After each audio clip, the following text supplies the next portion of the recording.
Bună, mă numesc Șarpe Valeria și sunt liderul grupului de inițiativă Noi Suntem Schimbare. În această rundă de granturi mici ne propunem să implementăm proiectul O bibliotecă e infinită sub un singur acoperiș. Problema este că biblioteca școlară nu este amenajată cu mese în conformitate cu locul în care se află.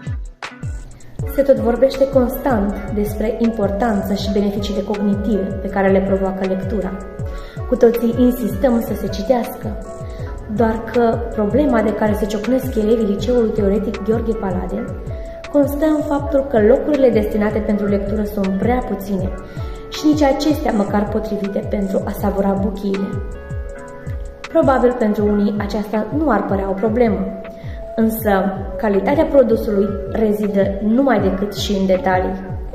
Acordând atenție acestui proiect, veți acorda un imbold pentru lectură întregii comunități de elevi. Scopul nostru este de a amenaja biblioteca școlară cu mese noi și înfrumusețarea acesteia cu participarea tinerilor până la sfârșitul lunii decembrie 2022.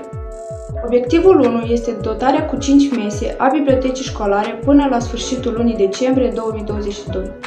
Numărul 2 este înfrumusețarea bibliotecii împreună cu membrii grupului și a voluntarilor ghidați de profesorii de educație tehnologică.